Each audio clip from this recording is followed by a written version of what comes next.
Құрметті менің тыңдармандарым, арнама қош келдіңіздер. Шырмалған тағдырдың 49-50 бөлімдері.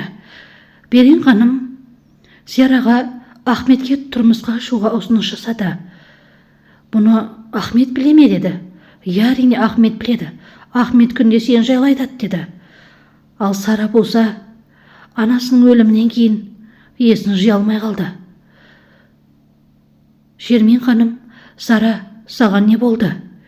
Кешегі әйел саған бірдеңе айтты ау. Сол бірдеңе айтқалы бері сен үн-түнсізсің дейді.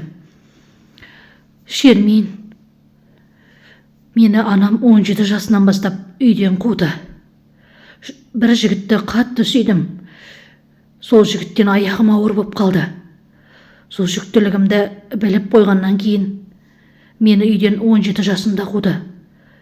Мен баламды босандым. Анамның сіңілісінің үйінде. Бірақ балам өлі туылды. Балам қайда екенін білмеймін. Баламның тірі екенін айтты ол әйел деді. Халық болып қазым ішікті қорғауда. Жаңалықтардан түспей отыр. Ал Берен болса, қазымның түрмеден шықпайтынына бек сенімді. Ал Нермен болса, өтірік түр жасап алып алып отыр. Ал Мәжиде болса, қазымды мақтап жатқанына өте қатты қуанды. Сол кезде Берен ханым телевизорды өшіріп тастады. Мәжиде, неге өшірдіңіз? Деді. Жүрегім шыдамайды бұған дедім. Ясимин де анасының сөзін сөйлеп отыр. Түсінбейсің бе, анам жүрегі ауырады деді. Ясимин, тыныш деп Жиһангер оны орнына қойды. Сол кезде ең мықты адвокат Назлы ертең таңертең Стамбулға келетінін айтты. Ал оны Мәжиде естіп, қатты қуанып, үйдегілерге айтты. Жиһангер екеуі құшақтасып мәз-мейрам, ал басқалар қуанбады. Сера Заферді ресторанға шақырды. Мейрамханаға шақырып, оған гүл ала келді. Бірақ Сера мынау не үшін деді. Әйеліме себепсіз гүл беруге болмайды ма деді Зафер. Тамаққа тапсырыс бердің бе деді. Жоқ. Бірінші екеуміз сөйлесіп алайықшы, мен сенімен ажырасам деді. Ал Нермен болса, жүрегі ауыратынын айтты. Ал Жиһангер болса, сендер ештеңеге қуанбаған сияқтысыңдар, ағамның шығатынына деді.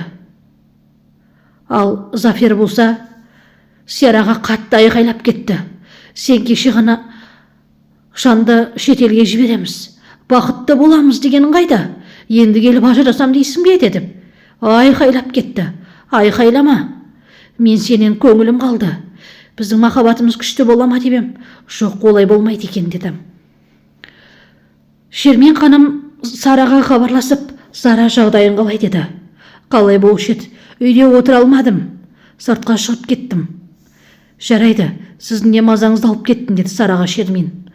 Жиһангер Шермен ханның бөлмесіне келді. Сіз менің ашуыма тиіп жүрсіз.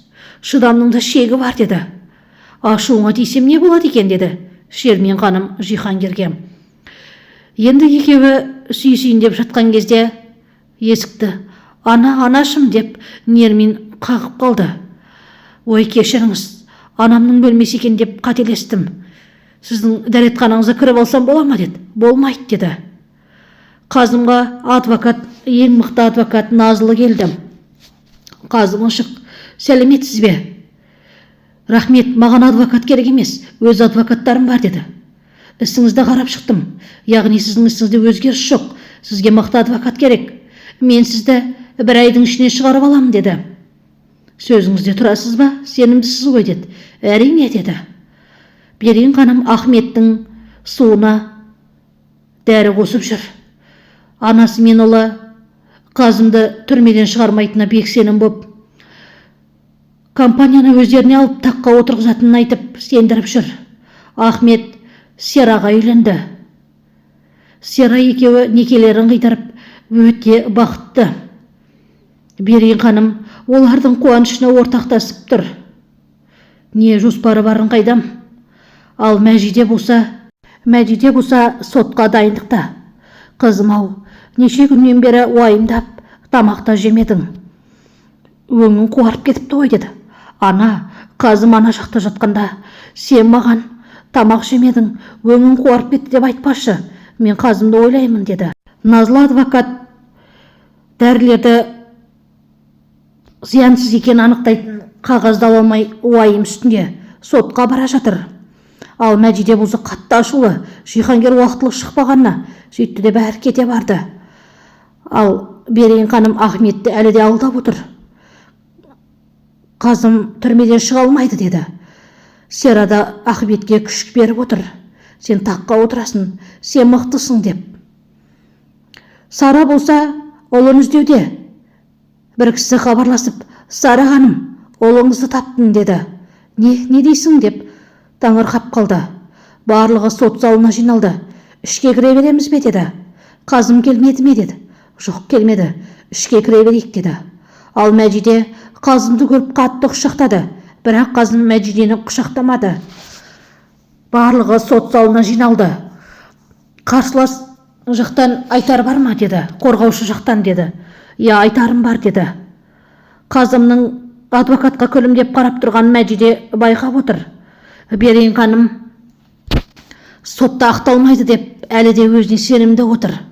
Адвокат Қазымның халыққа пайдасы тимесе зияны тимеді. Ол әкесі ауру болғандықтан ол емхананы ашуға мәжбүр болған, деді. Сөйтті де адвокат Қазымды ақтап алып шықты. Қазым өте қуанышты болып шықты. Отбасыма рахмет, деді. Ал Қазым ештеңе қарамай Мәжиден тастап кете барды. Мәжиде Жиһангерден көліктің кілтін сұрап, көлігіне отырып кете барды. Мәжиде қайда барасың десе де тоқтамады. Ал Жиһангер, Берейін, Ясемин барлығы таңырқап қалды. Ал Мәжиде болса, полиция қызметкерлерінің көлігінің артынан қуып келе жатыр. Тоқтаңдар деп көлікті тоқтатты. Және де атуға ақылары бар екен. Ал Қазым Мәжидеге үйге бар, деді. Жоқ, үйге бармайым. Сен бұны түсіндіресің маған. Не болып жатыр, деді. Мәжиде, мен бәрін де білем, бәрін де естідім. Үйге бар, үйге барған соң сөйлесеміз, уәде берем, деді. Ал Ахмет болса, бұл әйел Назлы деген кім өзі, деді. Саясатқа қатысы бар біреу ғой, деді Сера. Айтпесе, ол қағазды ешкімде ала алмай жүргенде бұл қалай алды, деді. Ал Берейін болса, үйінде отырып, баласы Қазымның келетіне қатты дайындалып отыр. Ал Мәжиде болса, Нерминге, сен кешкі асқа қамдана бер, мен сәл демалып өзіме қарайын, күйеуім келгенше, деді. Ал Берейін ханым мен Нермин оған тиісе бастады. Жиһангер келіп, оларды қорғады. Жиһангердің қорғағанына Шермен ханым мәз-мейрам болып қалды. Сөйтті де қызының артынан барып, қызым, не болып жатыр, деді. Ештеңе, ана, ерлі-зайыптылардың арасында әңгімені сізге айтпаймын ғой, деді. Қазымның көңіл күйі жоқ. Адвокаттың сөзіне де мән бермей отыр. Сендердің араларың суып кеткен бе? Араларында бірдеңе болған сияқты, деді. Зафер хабарласып, компанияның алдына тілшілер барын айтты. Компанияға келіп, кездесу ұйымдастырды. Ал Мәжиде болса, анасына қайда барасыз, деді. Сараға, деді. Сараға бірдеңе болды ме? Қайта сол үйге жиі барғыштап жүрсіз ғой. Тыныштық па, ана, деді. Жай қызым, жай барғым келді, деді. Мәжиде бөлмесіне кірсе, Берейін ханым отыр екен. Сіз мұнда не ағып отырсыз, деді. Саған енелік ақылымды айтайын, қамқор болайын, деді. Бұлай қамқорлық жасайтындай менің қандай жақсылығым өтті екен, деді. Қазым барлығын біледі, және де ол той күні барлығын естіпті, деді. Ал сыртқы есіктің сыртынан Нермин барлығын естіп тұрды. Ана, бұл жерде не болып жатыр, деді. Мен жай ғана Қазым мен Мәжиден ара суып кетті, мен соны білейін деп әлектеніп жүрмін. Ой Алла, деді Берейін ханым. Партия мүшелері келіп, Қазымға партияны басшысы болуға ұсыныс жасады. Мен ойланып көрейін, деді. Жақсылап ойланыңыз, деп кетті. Қазым кешке үйіне келді. Аға, қайда жүрсің, бізді көп күттіріп, деді. Компанияда жұмыстар шығып қалды, соны тындырып келдім, деді. Қазым Ясеминді құшағына тартып, келе ғой қарындасым, деді. Оны көрген Жиһангер не боп қалды екен дегендей қарадым. Мәжиде төменге түсіп күйеуін құшақтады. Сәлем Мәжиде деді. Жүр, бөлмемізге барып киімімді ауыстырайық деді. Жоқ, бірінші тамақтанып алайын, қарным аш деді. Жоқ, бірінші киіміңді ауыстырып ал, содан кейін төмен түсесің деді. Сөйтті де Мәжиде бөлмеге кіріп, Қазым, саған не болып жүр? Я, сен бәрін біледі екесің, бірақ мен сені шын сүйгендіктен саған тұрмысқа шықтым деді. Жоқ, Мәжиде, мен той күні барлығын естідім. Сен анамнан кек алу үшін ғана маған тұрмысқа шықтың. Сенің жүрегің тек кекке толған. Маған деген орын жоқ деді. Сен анаңды кешіресің, ал мені кешірмейсің деді. Мені өлтірмек болды анаң, соны білесің бе деді. Білем, сен бірақ сені өлтірген қылмыскермен қалай бірге тұрмақшысың деді Қазым. Жарайды, ертең таңертең кетем, ажырасайық деді. Фильмнің жалғасы бар, арнама тіркеліп пікір қалдырып кетеміз.